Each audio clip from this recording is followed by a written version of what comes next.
Chin-tucked boxing, baby. What's up, man? I'm driving. Well, not really driving. I'm chilling, talking shit. Yet again, this time, of course, I'm talking shit about everybody who is still hating on Terrence Bud Crawford, man. I love haters, to be honest with you. Everybody who is saying that he lost the fight to Marvidov. Everybody who's saying that is proof that he's fluked, that he's quote-unquote struggled with Marvidov. Everybody who said this is proof that he can't beat Canelo Alvarez. Y'all come to the front of the congregation, man. How are you? I'm getting fine, sir. Man, I want to talk to you guys real quick about boxing and how do you actually view and how you're supposed to rate a fight. It's easy. It's easy as hell. Number one, if you're a casual fan, please watch more than one fight of an opponent before you justify calling somebody a tomato can or quote unquote justify calling somebody a cherry pick. Do your research. Watch a couple fights of that opponent first. If you watch more than two fights or you watch more than the highlights of Marvidov, you'll realize that the bullshit that everybody was saying about how he fights like Triple G was crazy. He fights nothing like Triple G. I seen one fight of his that you can possibly say he fought like Triple G. And that's because the guy he was fighting, he had no respect for his punch. So he pretty much just walked him down and let him to get him out of there. He just jumped in with some crazy ass looping hooks and shit. That's one. If you would have looked at that film, you would have seen he fought like Bivol. This is the base of any Soviet boxer, the footwork. Bivol employs what is known as the pendulum bounce. What is so impressive and so hypnotizing about that footwork is the ability to punch while moving, whether it's forward or backwards. Bivol's in his camp. They're pretty much from the same country, if I'm not mistaken. They're Eastern Europeans. They fight that Eastern European style. That whole, I call it the line. They stay on the line all night. They don't really try to engage in close. They don't really try to, and when they do engage in close, it's more like, you know what I'm saying, like engaging the clinch. You know what I'm trying to say? They engage the clinch, go back to the reset, and then they go doing a bunch of feints and a bunch of, you know, resets. Here, feint, reset, and it pretty much is feint and reset you to death. Bivol did the same thing to Canelo, which leading to the people who are saying that this is proof that Terrence Crawford can't beat Canelo Alvarez. Canelo lost to that style. He lost to Bivol. That is a tough style for anybody to beat, especially if you don't have any athletic ability, which Canelo Alvarez don't have an extraordinary amount of athletic ability. That is why he struggled with that Bivol, with the Bivol style, which is the same style again as Marvidov. Now, Terrence Crawford, you know, he did make the fight closer than he should have, in my opinion. I did have Terrence Crawford winning the fight by 2 rounds. If he would have lost either the 11th or 12th round, it would have been a draw. I had the same exact scorecard as the other 2 judges. Same exact. The one that had Crawford up by 3 or 4 rounds, I'm gonna call I'm not gonna be fake about it. That was a crazy ass scorecard. But I do see why he scored it that way. I can see why, because everybody scored differently. That style, that Eastern European style, especially in this fight, was amateuristic. What I mean by amateuristic, he was throwing to land punches. He was done to get points from punches. He would land one shot at a time to try to win a round off after one shot.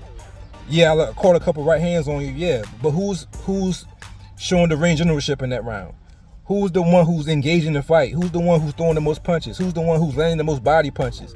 Who's the one who's landing the most shots? That was Terrence Crawford in most of those rounds. You know what I'm saying? Yes, Marvidov landing a nice right hand on Crawford to close out a round or in the middle of a round. That a lot of you guys saying, oh, look at Crawford getting his head snapped back. Yes, that's one shot. Watch the whole entirety of the round. You know what I'm saying? That is how you win. You win it round by round. The amateur style of doing it by a point system, it's not going to win you every round when it comes to the pros. Because they're going to go off of who's controlling the match, who's the one throwing the most punches, who's engaging. All of those resets kind of worked against Marvidov. I was saying it while I was watching it live that yeah, he's hopping in the line, he's making Crawford flinch and making Crawford, you know what I'm saying, stay still and stay in the pocket longer than he should. But he's not doing that when he does that. He's not doing anything to do that. He more so ambush punching. He'll do all those resets, and then when he finally back out, and Crawford started trying to reset himself, he'll throw a right hand to catch Crawford in the middle of his reset. He's right, you know. Again, let's go back to the people who saying this is proof that Crawford is a fluke, blase. Every fighter close to that weight class will struggle with Marvidov the same way. I don't see nobody dominate him the way people think he should be dominated, quote unquote, because you don't know who this guy is, because it's your first time seeing him fight. I don't see nobody dominating him in from 160 to 147. Ain't nobody gonna easily put out this dude or easily get this dude out of there. His style calls fits to everyone, especially if you're not athletic. Now I seen this right here posted on Facebook group, Shout out to Boston Addicts, man. You guys, man, we appreciate you guys for reposting all that stuff, allowing us to post on you guys' forum. We really appreciate it here, helping us grow our channel. Most definitely, shout out to you guys. But that message right there is crazy. This message right here is crazy, saying that Jermell Charlo would beat Terrence Crawford because you've seen this performance. Please, do it for me. Please, I hope they make that fight happen. That is the 154 dream match. It's fucking Jermell Charlo and Terrence Crawford. Make that fight happen, please. I've been asking for that fight for a minute. Please make that fight happen. Please. Because Marvidov and Jermell Charlo fight net in the light. I think Charlo will get dominated the same way Spence will. It may go a little farther. It may go to the 11th or 12th round before you get him out of there. But I still see Charlo getting stopped too. I see him getting stopped too. Marvidov might even beat fucking Charlo for real with an in and out movement. For real. You see how Charlo struggled with some athletic fighters back in, you know what I'm saying, back in his days. He struggled with some athletic guys too. Now, I will say this, it was a great film study by Marvidov and his team. Props to them, those guys made it close, they made a name for themselves.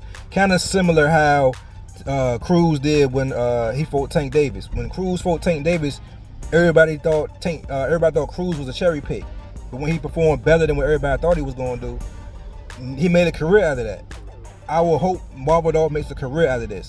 Especially since Eddie Hearn came in the ring at the end of the fight and did his little bitch fit at the end of the fight, talking about how the fix, quote unquote, was in because the Al Sheik wanted to see Terrence Crawford fight Canelo, so they think the fix was in because of that fight.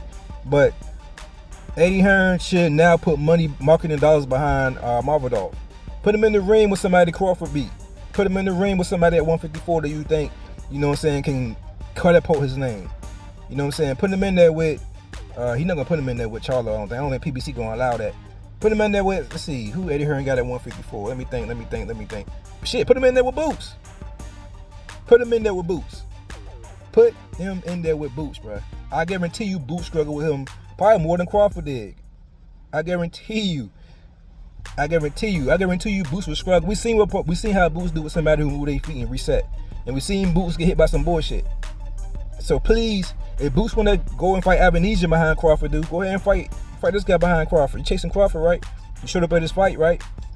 Go ahead and fight this guy. I mean, I hate to be one of those guys that call for a guy to fight somebody else instead of fighting the guy we all want to see. We all want to see him fight Terrence Crawford. I want to see him fight Terrence Crawford. But this is strictly to the fans.